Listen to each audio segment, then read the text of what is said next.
I'm Matt from the Pickleball Clinic, and today I'm going to share with you my top 4 things that beginners must do to reach an intermediate level. All players at the 3.0 plus, so whether 3.0, 3.5, 4.0, all the way up to pro, they're all doing these things, and you will not progress past the beginner if you don't learn to do these as well. Our first tip is to make sure that you're staying in the ready position between every single shot. If you don't know what the ready position is, that's when we're holding the paddle right up in the middle, right in the middle of our body, so that way we're able to equally hit a forehand or a backhand without leaning towards any one side.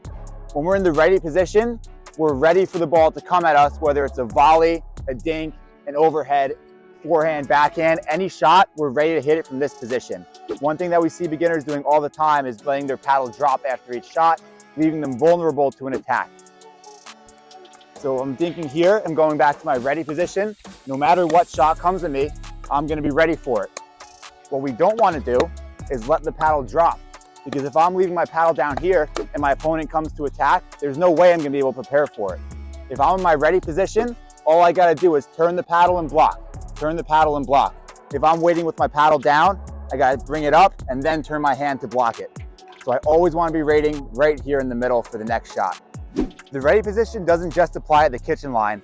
This is a strategy that we want to use everywhere in the court on all of our shots.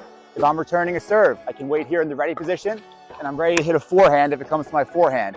If it comes to my backhand, I'm going to be ready to hit my backhand. Doesn't matter where I am or what shot I'm hitting, I'm always going to be ready. If I'm waiting to hit a third shot, I'm ready to drive it. If I want to hit a drop, I'm ready to drop it.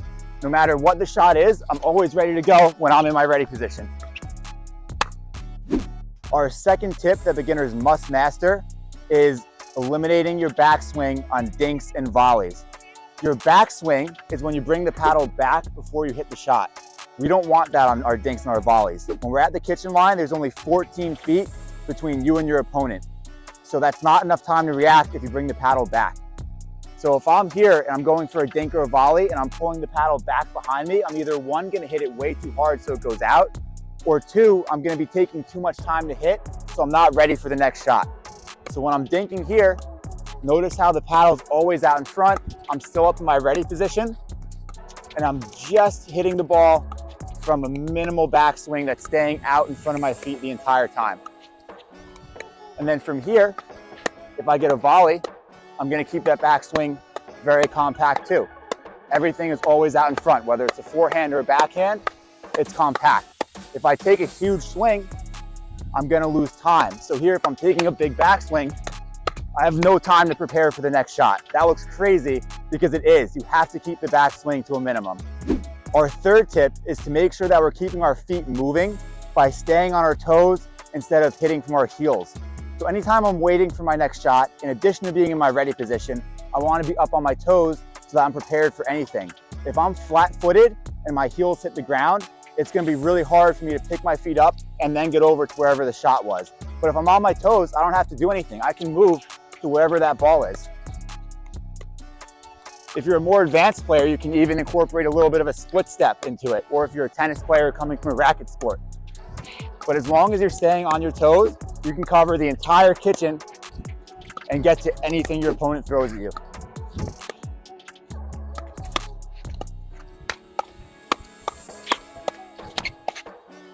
And our follow-up to that tip is to make sure that you're shuffling instead of turning and running.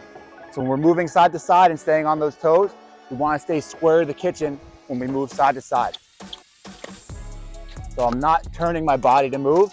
Even if I move at a slight angle when I get to the ball, my movements to get there are always going to be side to side instead of turning and moving like this, or turning and moving like that. It's going to be much less efficient.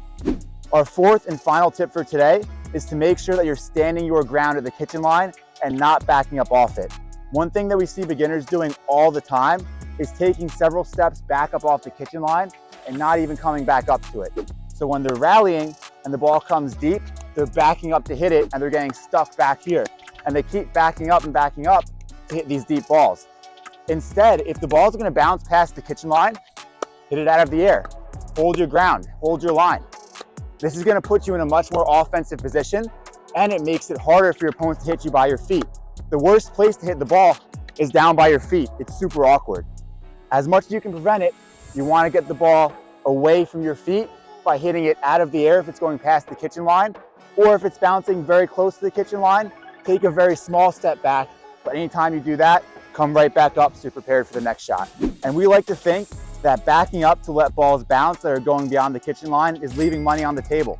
If I'm hitting a ball from back here and letting it bounce, I can't really attack that. But that same shot, if I'm hitting it from here, I can hit that all day as an offensive shot.